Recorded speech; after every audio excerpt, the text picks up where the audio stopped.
જો તમે પણ પીએમ કિસાનના લાભાર્થી ખેડૂત છો અને 2000 રૂપિયાનો હપ્તો મેળવી રહ્યા છો તો આ સમાચાર તમારા માટે અગત્યના છે.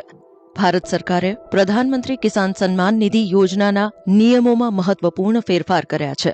હવેથી પીએમ કિસાન યોજના હેઠળ હપ્તો મેળવવા માટે તમામ નોંધાયેલા લાભાર્થી ખેડૂત મિત્રોએ દર વર્ષે બાયોમેટ્રિક અથવા ફેસ ઓથેન્ટિફિકેશનથી વાર્ષિક કેવાયસી ફરજિયાતપણે કરાવવાનું રહેશે.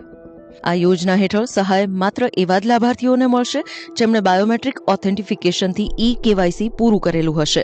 ખેતી નિયામકની કચેરીએ પણ ગુજરાતના લાભાર્થી ખેડૂતોને આગામી 30 જૂન સુધીમાં કેવાયસી કરાવી લેવા અનુરોધ કર્યો છે. કેવાયસી કરવાની 3 સરળ પદ્ધતિઓની વાત કરીએ તો પહેલું છે ફેસ ઓથેન્ટિફિકેશન.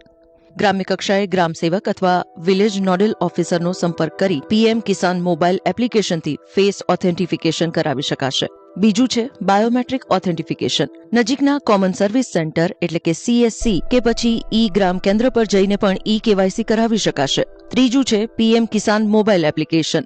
લાભાર્થી પોતે મોબાઈલ એપમાં બેનિફિશિયરી તરીકે લોગિન કરી પોતાના આધાર નંબર અથવા રજીસ્ટ્રેશન નંબરથી ફેસ ઓથેન્ટિફિકેશન કરી શકે છે. આ પછી એક લાભાર્થી પોતાનું અને અન્ય 100 લાભાર્થીઓનું કેવાયસી પણ કરી શકશે. જો તમે પણ 30 જૂન 2026 સુધીમાં કેવાયસી કરાવી લેશો તો તમારા બેંક ખાતામાં આ સહાય મેળવવામાં કોઈ તકલીફ નહીં પડે.